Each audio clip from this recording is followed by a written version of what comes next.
I've got a few questions to kick us off today, but we're going to leave time for questions from the audience. You can ask a question at any time using the Q&A function. So let's go ahead and get started. I'll start with you, Imran.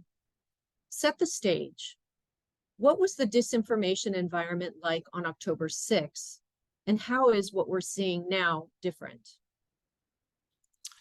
Well, thank you so much, and thank you for organising this. And it's really good to be taking part in an event with Amy, who I've known for some time, and I think her leadership of the JCPA through this crisis has been extraordinary and delicate and very robust as well.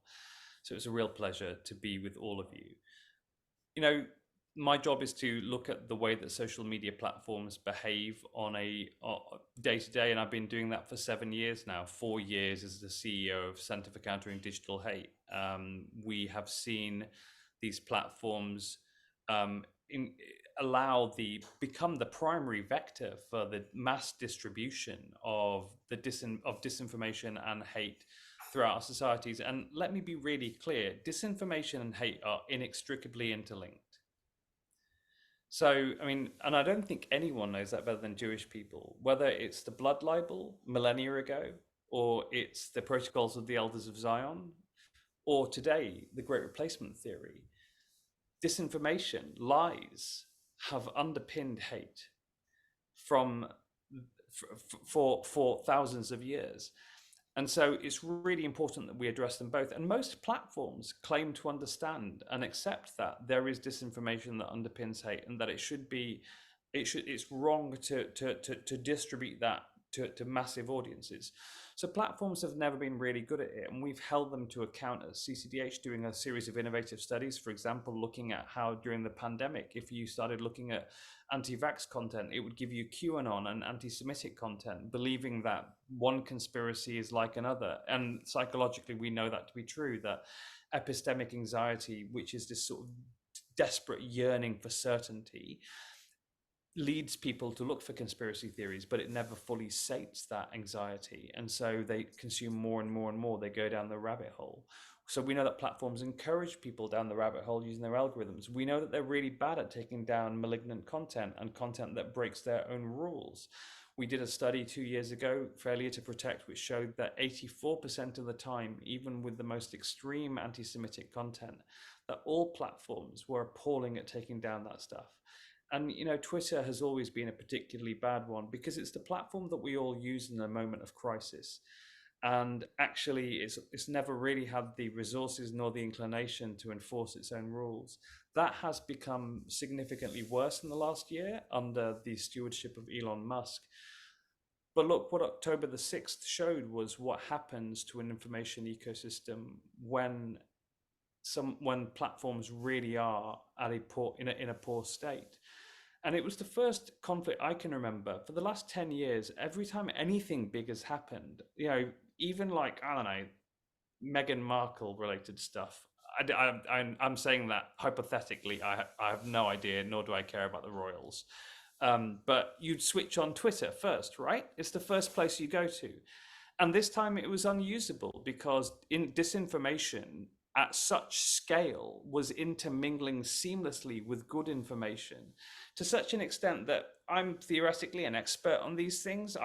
If I wanted to, I could probably debunk them if I had a few hours, but I don't want to spend a few hours debunking it. And so instead I switched on the telly and watched the BBC or watched CNN or watched something else which might have timely fact-checked information available to it, even though they haven't done a great job themselves in this conflict. But you know, I think the state of social media right now is absolutely abysmal. And the truth is that people that use social media for information, and the most recent UN study shows that 56% of people use social media for their news, well, they will be chronically disinformed because social media is a distortive lens in which both bad actors and bad platforms combine to mean that they very, very poorly represent the world around them. Thank you. Amy, we are seeing a sharp rise in anti-Semitism, as well as other forms of hate and extremism, including Islamophobia and anti-Arab bigotry. Can you talk about how these two threads relate to each other? Absolutely. And first, thanks, Imran, so much for being with us, and all the hundreds of folks who have taken time out of their day to join us. It is just, I think, a testament to how hungry people are for information in this moment when we're seeing so much disinformation, so much extremism, and so much challenge. Look, I started this job a few months ago, and we already knew I was walking into a situation in which the Jewish people were facing unprecedented levels of anti-Semitism, in which communities across this country and around the globe were facing record levels of hate-fueled violence and other forms of bigotry. And this is true in terms of the hate crime statistics. This is true in terms of domestic terror here in the United States. And it's certainly true, as Imran described, in terms of the preponderance of and proliferation of disinformation and extremism online that so often turns into real world violence. And in my prior hat, working on the Charlottesville case, we saw firsthand how that works, how what happens online moves very quickly into the real world with deadly consequences for communities. And so we already knew this was a crisis for the Jewish people and for so many others on October 6th. And when the Hamas terror attack happened the following day, it only unleashed a wave of anti-Semitism, in addition to other forms of hate, including Islamophobia and anti-Arab hate, that compounded this already significant crisis.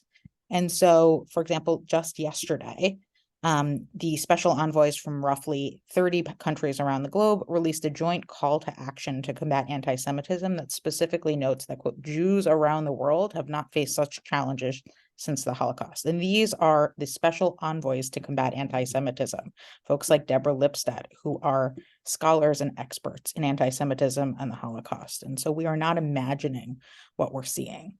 We know that both the EDL and Hillel have tracked hundreds and hundreds of anti-Semitic incidents in the United States, from graffiti, including on my own synagogue, to graphic violent threats, to direct assaults on Jewish people.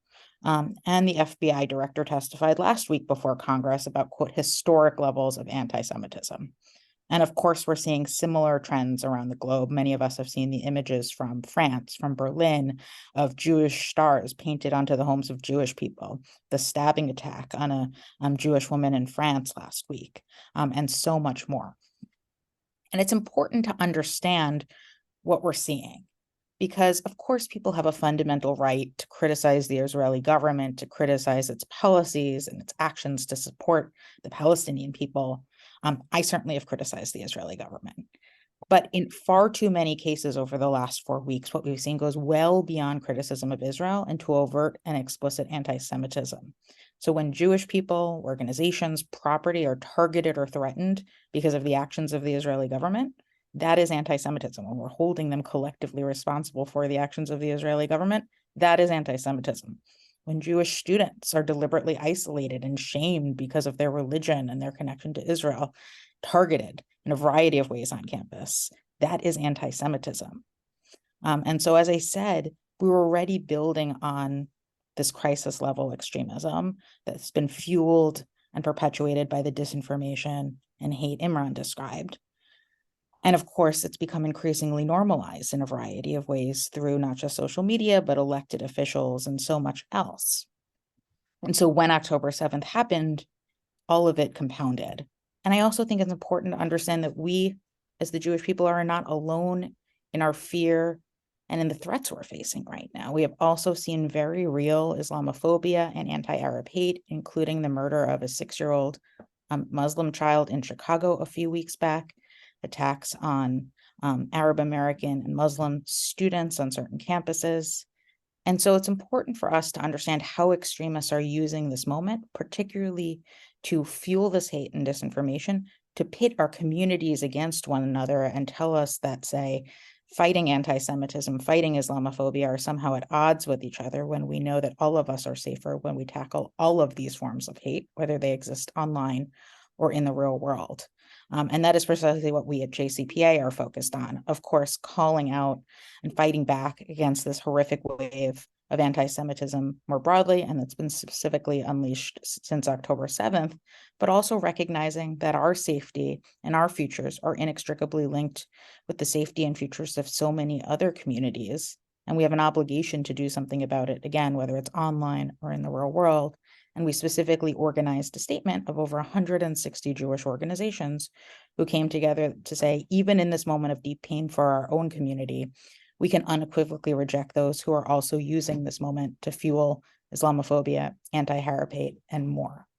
And so the goal of these extremists online and in the real world, again, is to make that sort of solidarity impossible, to tear us apart. And we know that in this moment, it is more urgent than ever that we stay focused on it. Thank you. Imran, talk to us about where this disinformation is coming from. Is this an organic groundswell? Is it AstroTurf?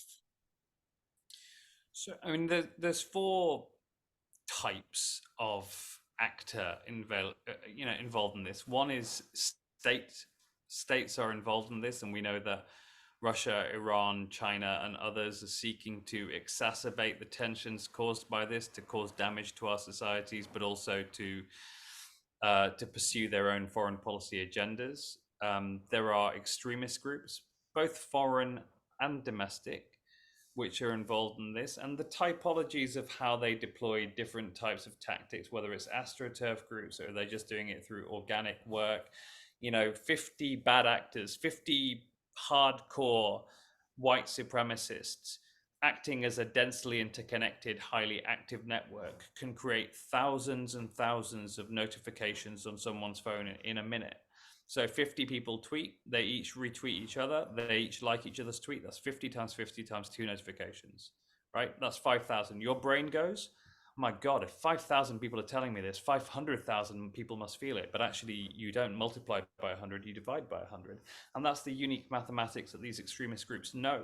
Our first ever report in 2019, Don't Feed the Trolls, that has some really good advice for how to deal with trolling, observes these, but it observes them by citing white supremacist manuals in which they talk about these tactics. They understand these mathematics intimately, and they've been using them for a long time, and so do other types of extremist groups as well. The third type of bad actor is people who literally get off on causing pain and chaos. So there are people with high negative social potency. It's a psychological phenomenon where you like causing pain, you like causing chaos, and that is very highly correlated with trolling behavior. So trolls. And the fourth type are these, possibly the most disgusting sort of, development of the last few years, but professional people who have made a business out of disinformation, hate, and controversy on social media platforms. And they often get, they become very well known. I never remember any of their names because they're irrelevant to me. They're essentially algorithmic creations, and they're creations of the platforms and the way that their mathematics work. But they are people who have managed to create reputations for themselves, build audiences, and they will post stuff. Here's the key to all of it, though. They're all looking for reactions. They're all looking for us to react by going, this is disgusting, because the truth is that every time we do that, we make them another quarter. So every person that retweets them and says, this is disgusting, you are making them a quarter every time you do that. You're putting another slot into the machine. I don't know how slot machines work. I suppose you put a coin into the slot rather than the slot into the machine, but sure. But that is all benefiting them because that's how they work. It is a business for them. And these professional controversialists have benefited from the fact that we in civil society and the rest of society often are quite clueless about just how easily you can hijack these systems that apparently are artificially intelligent, but actually are sort of, quite stupid, really, and that people can take advantage of them and build enormous brands for themselves and make a lot of money. And I'm afraid that they've been quite a considerable component of the nonsense that we've seen. The number one trending person on Twitter, for example, talking about Israel and Gaza is one of these professionalized controversialists. Thank you so much. Amy, how is what we're seeing online bleeding out into the real world? What are you hearing from the folks you're in touch with across the country? Well, look, JCPA works with partners across the country, the Jewish Community Relations Councils, other Jewish organizations, and our non-Jewish partners. And I think everyone is hyper conscious about the real world implications of what we're seeing online. Just a few days ago, I was talking to a conference of hundreds of teen leaders up in Connecticut. Jewish teens who are on the front lines of their local Jewish communities as student leaders and activists and others. And they're frightened, right? They are seeing how the constant cycle of disinformation and extremism and hate that is manifesting online, and of course Gen Z, and even those younger than Gen Z, whatever we call them at this point, are online in a way that previous generations have never been. And so the line between what they're experiencing online, the bullying, the hate, the disinformation, some of it coming from their actual communities, but so much of it coming from these external actors, as Imran just described, is then manifesting in very real world fear and bullying and extremism. And so what that tells us is that we have these extremists who are in certain ways succeeding in seeking to tear our communities apart, to make people feel isolated, to make people sort of bully those or otherwise target those with whom they disagree or with whom they perceive to be an enemy in the context of the sort of black and white zero-sum framework to both the conflict and the broader work that so many of these perpetuate. And that, of course, makes all of our work that much harder. I working closely with so many JCRC directors around the country, some of whom I know are on this call. For me and for so many of them, and Karen, you're a former JCRC director, right? We know that both this work is going to be harder than ever as you see the real world implications of these extremists who are painting this as zero sum, who are telling us that we can't be working across lines of difference in the moment that is so painful for so many people. And it makes that work more urgent than ever. It tells us that we not only need to be working across those lines of difference, however possible, to combat the very specific hate and extremism and violence that we're seeing manifest over the last 4 weeks, building on all that we already knew was a crisis. And at the same point, we also know that the broader work, the work of protecting and advancing democracy, standing up for all of the fundamental civil rights and human rights, and advancement that is at the core of our work at JCPA, the work of so many in different spaces, is what these extremists hope will fall by the wayside in a moment like this. And so we can't let that happen. We can't give up on the work. We can't let those seeking to tear our communities apart stop us from working across these lines of difference, however possible, to continue to advance all of these existential issues that didn't go away on October 7th, even if they haven't been the front page of the newspaper. We are going into a year where democracy is going to be attacked and threatened in continually dangerous ways. And no matter what we do, even as we grapple with the pain and the fear of this moment and organize and respond directly to that, we also can't lose sight of this broader work. And so I've been hearing that resolve from folks around the country, which gives me hope. And it's so important that as these voices continue to sort of beat the drum of division and hate and extremism, we wholeheartedly reject them, both because we know that's necessary to keeping people safe in the moment and to advancing the long-term coalition and bridge building work that's crucial to all of our safety for the foreseeable future. Thank you. Imran, this feels like a moment of powerlessness. Is there anything individuals can do online to make this slightly better? And I'm going to add another question that's part of this in the week I got from the Q&A. Are there reliable sources online to help people discern disinformation? I mean,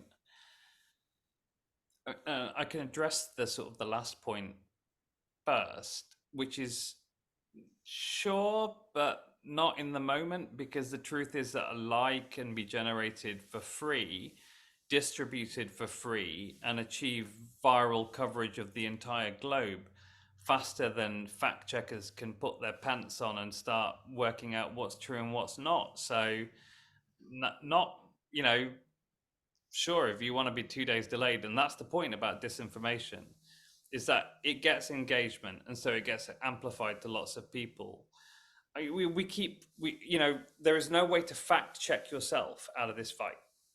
In terms of your own resilience and your own information ecosystem, I mean, again, the point is that social media is so toxic and disinformation flows so seamlessly with good information. And in fact, on Twitter, for example, on X, which most of you will be using for breaking updates, that they've actually inverted authority on that information ecosystem by giving blue ticks to and we found in a study at CCDH that blue ticks are more likely to be spreading disinformation and hate than normal accounts. So I mean, think about that. We quantified that they're quantifiably more likely to be spreading disinformation, and they get further algorithmic amplification because that's what you pay $96 a year to Mr. Musk for. So in fact, it makes it near impossible to discern. Don't use social media to get information, but do use it to communicate. Do use it to reinforce each other. Do use it to spread fact-checked information, knowing that putting that out into the ether is really important. And don't engage with people spreading disinformation and hate, because you literally, mathematically, and it is so perverse that by saying to someone, what you are saying is disgusting and may kill people, will actually spread it further. And that's the unique mathematics of the way that these platforms work. It's absolutely crucial to remember it. It's really unsatisfying, the idea that when someone's acting like a bad person, you can't say that's disgusting, but you can't, because the truth is that it spreads it further. And so, I mean, as I said, with these entrepreneurs, with these awful human beings who've decided to make themselves professional digital controversialists, they rely on the fact that people engage with their content. I think it's worth saying as well, just to describe what this moment is. I mean, Amy and I have talked about this for a long time, but like the drip of disinformation and lies that underpins hatred, that's been going on for a long time. It goes on platforms that we all use: Facebook, Instagram, TikTok, YouTube, all the time. I mean, a lot of focus goes on X, but the truth is those platforms are the ones in which you drip that disinformation to recolor the lens through which people see the world. And then in a moment like this is a mobilization moment. We're not in a disinformation moment. We're actually in a mobilization moment right now. That people are saying to these people who are already disinformed, who've already been fed lies about Jews for years and years and years on social media platforms, because where else do we get these from? They're being told right now, look at this picture of this baby. Now, the baby might be from Syria, it might be from Gaza. There are babies dying on both sides, and we know that. But they just put a picture of a baby and they say, it was a Jew. It was the Jews that did it. And so people then feel that they have to do something about it. People then are spurred into the most grotesque action. And that's why anti-Semitic attacks in London, where I come from, the UK, clearly, have soared by 1,300%. It's the intersection of this mobilization moment, the opportunity given to them by Israel and by Hamas's attack, its terrorist attack, its atrocity, has given them the salience to build a mobilization moment. And that affects reality as well. So it's really, really important that we are mindful with the way that we engage with these platforms. The trolling, silence you or to make you angry and to act in an angry way. The disinformation is designed to make you engage with it. Ignore both of those and try and communicate your values. Try and communicate, positive messages and messages that lay out clearly the indisputable humanity of the Jewish people and their absolute fundamental right to live in peace, prosperity, and security. Sorry, that was long. No, you're good. Amy, I want to come back again to you for a moment to talk a bit more about disinformation and the work that JCPA is working, what we're working on vis-a-vis inclusive democracy. Can you talk a little bit more about this? Yeah, well, so you can't separate the work that we're talking about here, combating bigotry and disinformation and hate. you can't separate that from our work for democracy. They are one and the same in so many ways, because we see firsthand how extremists are utilizing these hateful conspiracy theories and tropes to undercut democracy, whether it is lies about, quote, Jews replacing the white race or stealing the election, as we've seen over and over again over the last few years, certainly in Charlottesville, but we just marked the 5th anniversary of the Pittsburgh attack, the deadliest attack on the Jewish community in the United States, fueled by these very same lies. And of course, we know that targets so many communities, not just the Jewish community, but the Hispanic community, the Black community, the Muslim community, and others. And so you see how these conspiracy theories manifest in real world violence. And similarly, we are now seeing these conspiracy theories fuel claims that Jews control the media and our government, and that's why we are supporting Israel in this moment. And all of that is meant to effectively fuel distrust in our democracy. It paints this idea of some overarching puppet master who is controlling our government, controlling our media, controlling the population, controlling our elections, and therefore responsible for everything that these extremists might not like. And we're seeing it manifest in particularly horrific ways among younger Americans, particularly among Gen Z. I think there's two specific data points that we've seen come out in the last few months that are relevant here. First, a study actually from CCDH, from Imran and his team, that found that belief in conspiracy theories, including many conspiracy theories that are fundamentally rooted in anti-Semitism, like Great Replacement and QAnon, is higher among teens than it is among the general population. And that tells us that being steeped in social media and these other online tools that we've been talking about, of course, has very real consequences in terms of belief in these conspiracies. Please, Imran. Just to say that not only was 14 to 17-year-olds more likely to believe a raft of 9 conspiracy theories, but high-use teens Exactly. who use social media for 4 hours or more, they were even higher. So that gave us the dependent variable. It told us that this is being driven by the amount of social media use and their trust in the information they see on social media. Exactly. And we are now seeing the very real-world consequences of this as well during the Israel-Gaza crisis. If you look at all of the data that has come out over the last few weeks, including a Harvard CAPS poll and some other surveys, it's found that particularly among younger Americans, both ignorance about the conflict is remarkably high, and ignorance directly then fuels belief that, say, maybe they would support Hamas over Israel in this conflict, or support some of the ideas that have in turn been increasingly normalized and fueled attacks on Jews and Jewish organizations and institutions over the last few weeks. And so that we know that the anti-bigotry work, the work to confront disinformation and hate online, is inextricably linked to our democracy work, because we see how it has these very real world consequences in mobilizing people to violence against specific people, to acts of mass violence like Charlottesville and Pittsburgh and Poway and El Paso and Buffalo, and to, of course, attacks on our government like January 6th, and so much more. And so for us at JCPA, we are building out these 2 specific coalitions. Karen, of course, is a key piece of this work, as are the JCRCs that we're working with across the country, focused on these 2 buckets, on protecting and advancing democracy and in combating hate, extremism, and discrimination. But you can't separate these 2. Rather, we need to understand that they must go hand in hand if we're ever going to keep the Jewish community safe and so many others safe, and actually advance a vision for inclusive democracy. And I think it's important to understand that this is not all hopeless, that if you actually look at what the vast majority of Americans believe, at what they hope we are focused on, what their concerns are in this moment, it is actually rooted in many of these priorities. They believe in inclusive democracy. They believe that, that Jewish people and all people should generally be able to be safe and exercise freedom of religion and all of these fundamental values that are supposed to be inherent in the United States.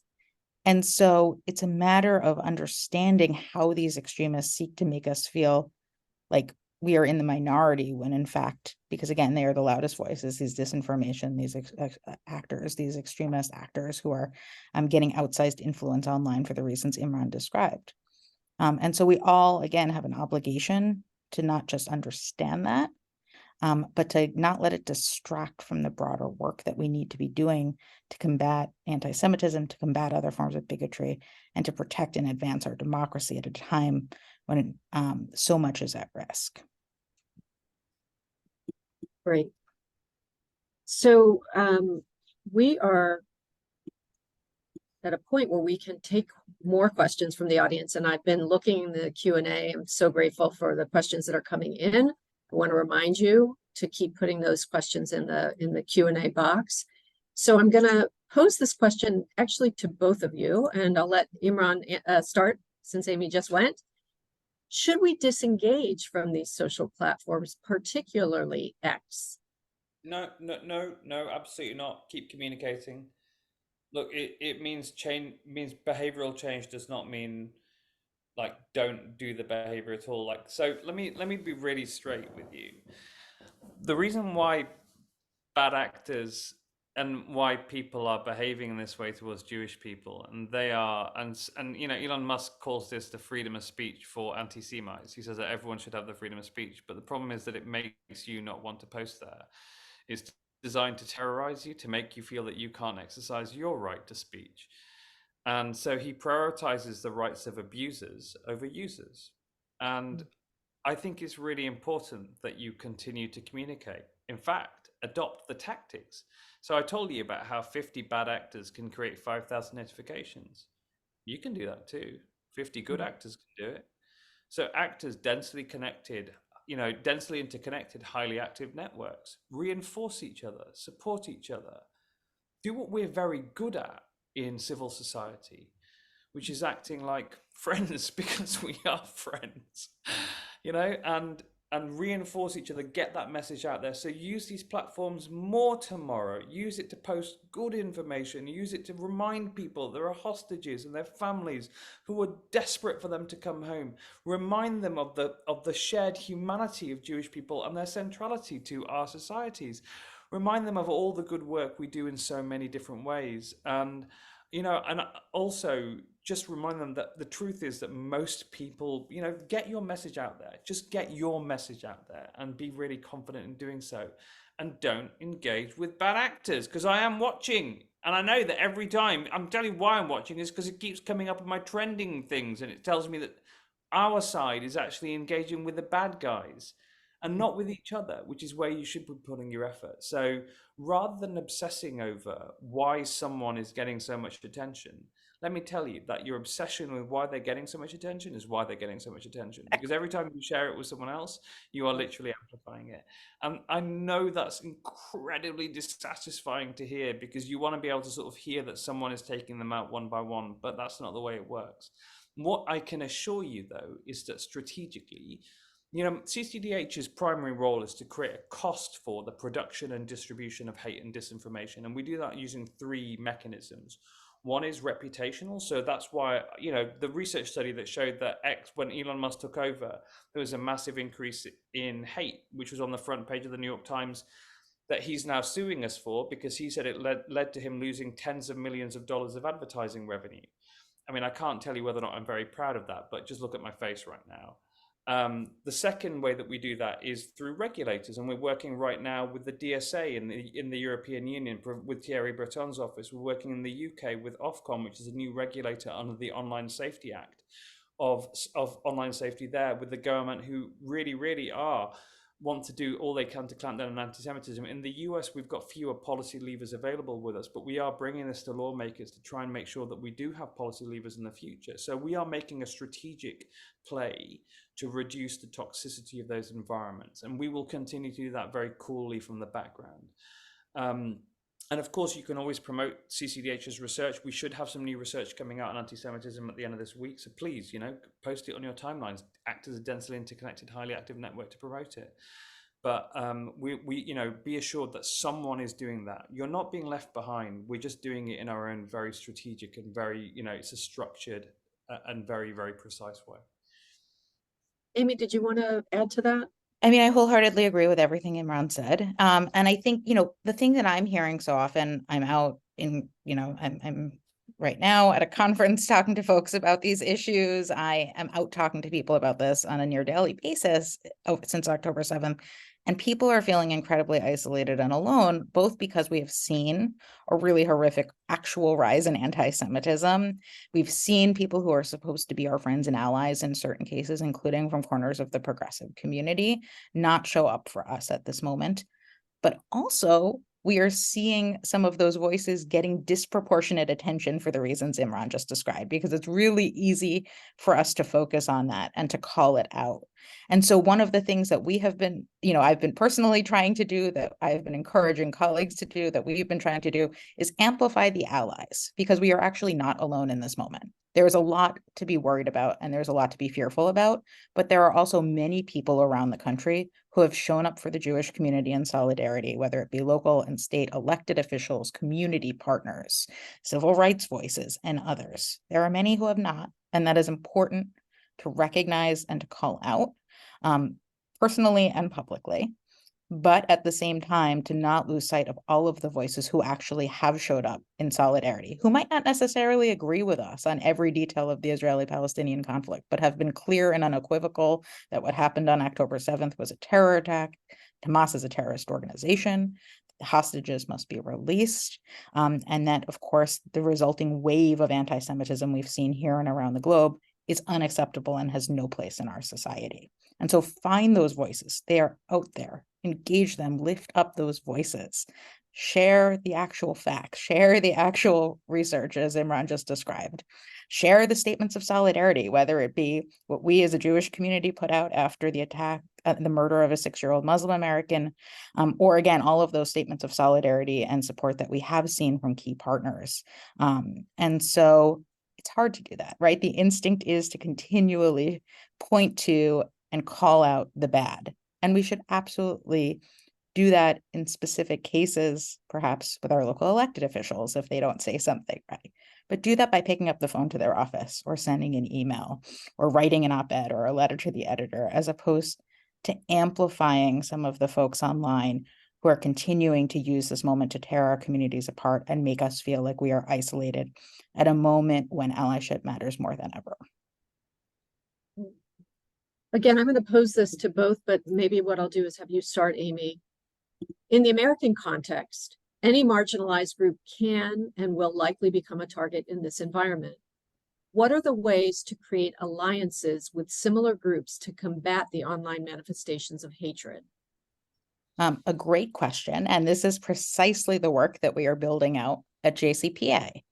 There are very specific both community tools and policy tools that we need to be focused on. From a policy perspective, we actually know there's very direct things we can do, including and especially teaching media and digital literacy in our schools, making sure that young people, and frankly, all of us, no matter our age, can actually identify what's real versus what's mis or disinformation, as Imran described. There are some great resources and tools out there already from CCDH, from some of our other partners like Parallel at American University, SPLC, the Western States Center, all of whom provide specific tools to caregivers and parents and educators to actually help young people, and frankly, again, all of us who are guilty of this, to better distinguish what's real and what's not. What's one of these extremists seeking to isolate and to scare us from something that is actually news.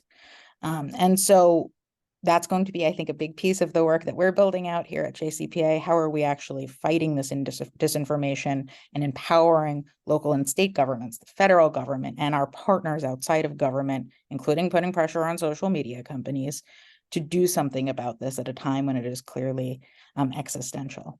But also it means recognizing again how this all fits into our broader democracy work, not losing sight of the crucial attacks that are happening on voting and civil rights and our obligation to fight back against them and make sure that we have a pluralistic, inclusive democracy where everyone can exercise their rights. Fighting back against efforts to attack our elections, fighting back against so many different attacks that are happening right now on basic facts through book bans and curriculum bans, and a variety of other deeply challenging attacks in all different directions on our schools.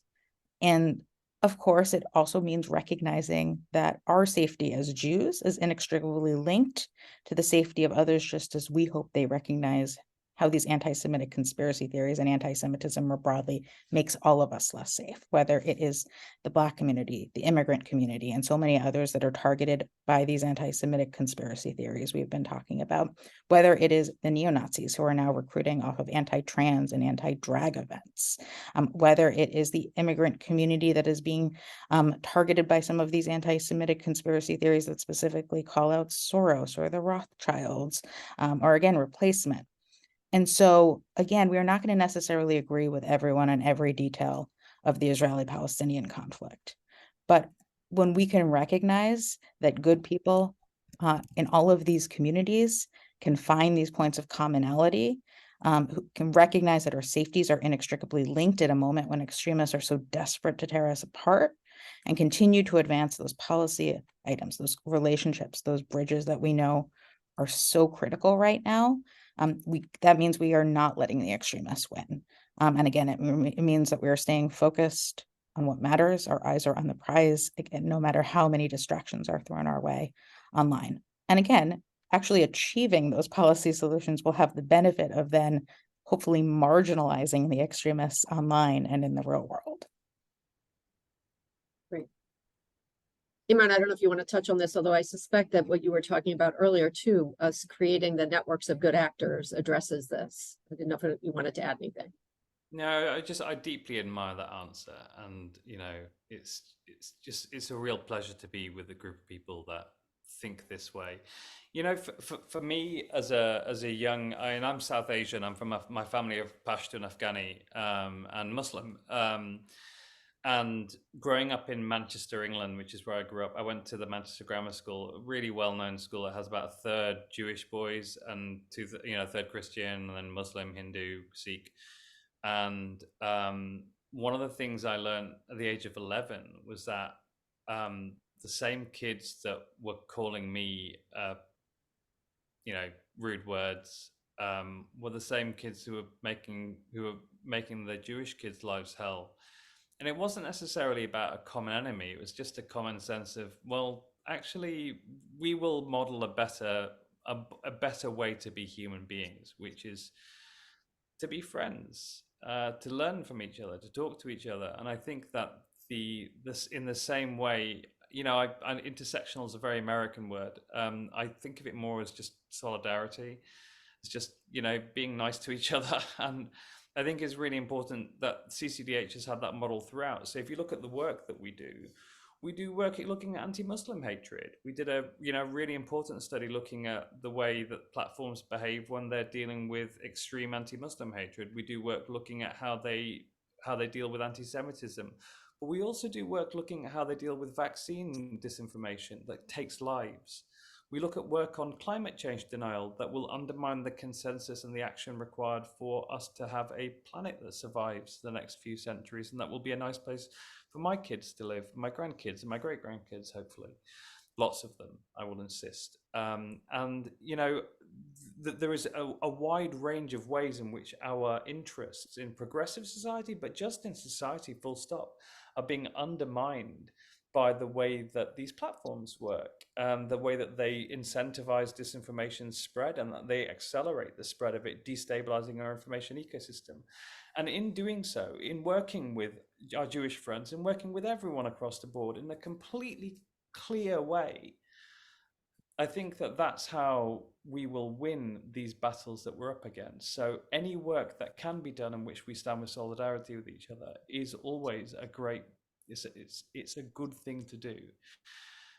And it's not the reason why I'm here today, but it's certainly something that we should be thinking about, which is that there are strategic threats that underpin that, the way that platforms work and their inability to enforce their own rules. It affects Muslim people just as well as Jewish people and people of no faith. Thank you. I am going to go with a final question, but I do want to answer some of what's been asked in the Q&A, and that is, number one, this is being recorded and we will be sending it out along with resources, including the Harvard CAPS survey that Amy referenced earlier. So we will be sending that and some resources as well from the Center for Countering Digital Hate. There was one question that I want to ask before my final question, actually, and that is somebody asked a very practical question, which was, would it be helpful or unhelpful to repost this webinar on our social media accounts? I would say absolutely, but I'll ask the expert. Imran, what do you think? Yeah, go for it. Just clip it and get it out there. Video Right. always does better than stills. It does better than still images, and still images do better than just text. So think like the bad guys. Go for it. Great. So this is truly the last question. And again, I want to just be sure to thank everybody for the questions you've posed. They've been fantastic. So there've been a couple of questions. I'm going to put them together. People have asked, what is the advice you give to parents? And somebody specifically asked, are there webinars like this that are geared towards young people so that they can better understand how to fight disinformation? I throw that to both of you. Maybe Imran, you can start. Yeah, I mean, we do a lot of work on parents, on children online. And I mean, just as an example, last Christmas, last holidays, we did a study called Deadly by Design, which set up accounts as 13-year-old girls in 4 different countries and saw what the algorithm, the For You page on TikTok, fed them. Within 2.6 minutes, they were getting self-harm content. Within 8 minutes, eating disorder content every 39 seconds on average.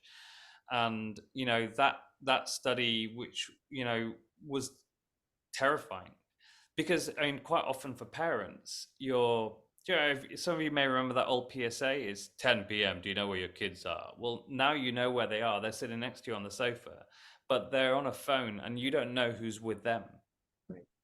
You don't know what algorithms are affecting them. And some of them can have substantially negative effects on their psychology and on their understanding of the world around them, their understanding of their own bodies, their understanding of their relationships with other people. And I think a very good example is that eating disorder stuff. We just did another one looking at steroid-like drugs and how young men are being told that to be a real man, it's not to be financially stable and kind, which has always benefited me with my wife, but it's to be super muscled and aggressive and powerful and dominant and physically powerful. And that to do that, you have to take steroids, and here's ways that you can hide them from your parents when you get them. And that again was looking at content with hundreds of millions of views. It was devastating. And so we have stuff on our website we've got a special website called protectingkidsonline.org, which is actually more relevant for stuff about eating disorders and stuff, but the advice in there is really simple and straightforward. And it was written by me and the father of someone who lost his daughter to she took her own life after a cavalcade of malignant content on Instagram and Pinterest, which a coroner found to have been responsible for her death. But please have a look at it. And just the research that we did showing that 14 to 17-year-olds are chronically disinformed. The truth is that giving your kid access to social media, you need to do that in the context of a constant conversation between them, in which they are really frank with you about what they are seeing, and it's a bilateral conversation. They're teaching you what they see, and you're teaching them what it means, and whether or not it's normal, whether or not it's just an algorithm that's making it look normal because they're seeing it all the time, and giving them the context for it, because the truth is social media can be really, really harmful to kids. So it's going to require us to, we're going to need to learn new tools as parents to be able to deal with what we're going to face. Amy, I didn't know if you wanted to take any. No, I don't. I'm not sure I have anything to add to that fantastic effort other than to say clearly we are hearing a real interest in also resources for teens directly. And so perhaps part of our future partnership with Imran and his team is figuring out how we can, through JCPA, through our partnership with the JCRCs, provide more specific resources on this front. And so folks should never hesitate to let us know what you need and what you hear, because we are here as a resource. And we get to bring you brilliant experts like Imran to help navigate this. Every report for CCDH starts with one of these moments where someone says, like, do you have any X, or have you looked at Y? And we're like, maybe we should. So yes, I'd love to work on that with you, Amy. Great. Sounds like a plan. So we have just a couple minutes left. I'm just going to open this as sort of a final closing statement from each of you. Share maybe some additional optimism, some advice, et cetera. And Amy, I'll throw that to you first. Yeah, look, I think it's totally understandable that so many of us are feeling terrified and isolated right now, both because of the existing crisis of anti-Semitism and hate that we knew was there long before October 7th. And then the fact that on October 7th, we saw not just the deadliest day for Jews since the Holocaust, but a wave of anti-Semitism that unleashed around the world, including in certain corners of communities, including the progressive community, that many of us thought would show up in allyship with us in a moment like this. And it's so very easy to feel like all is dark and all is lost, and we are sort of surrounded on all sides by hate. And I want to remind people that that is actually not the case, that there are many people who, despite the loudest voices online, despite the loudest voices that you might get via email forwards or that you hear on the news even, there are many people who have shown up in allyship with the Jewish community that have spoken out against terrorism and against anti-Semitism and hate, and who, again, even if there are some disagreements on the day-to-day of the conflict, are ready to work with us to pursue the policies we know are necessary for inclusive democracy, for keeping all communities safe, including the Jewish community. And so let's not lose sight of the fact that in this moment, Jewish safety is inextricably linked with the safety of so many other communities and with the health and vibrancy of our multiracial democracy, despite those loudest voices online, those disinformation extremist actors who are trying to tell us otherwise, who are trying to tell us that this is somehow zero sum and the safety of the Jewish community comes at the expense of other communities, or the safety of the Muslim community comes at the expense of the Jewish community. That is just not true. And all of us can do so much in simply rejecting that framework and continuing to do the work, however hard it might be, to advance the more inclusive society we know we need for us to be safe as Jews and for everyone to be safe.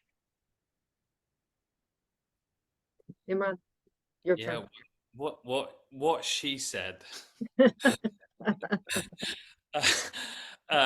Look, just thank you so much for taking an interest in the topic. Look, we could go on for hours, is the truth. And there are resources on our website, counterhate.com, counterhate.com, and just be in touch with us as well. You know, CCDH is always happy to talk to folks and give advice where we can. We're a small organization, but we're in this fight with you. And thank you to Amy and to the whole JCPA team for bringing us together today. Right. We have that in common with you. We're also small but mighty. So just remind people, Center for Countering Digital Hate, that is Imran's organization. You can find them online. You can find the Jewish Council for Public Affairs at jewishpublicaffairs.org. I want to thank everyone who joined us today. And in particular, I want to thank Amy and Imran for really a robust conversation. Again, look to us. We'll be sending you an email shortly with this recording as well as other resources, and wishing everybody safety. Have a good afternoon, good day. Thank you.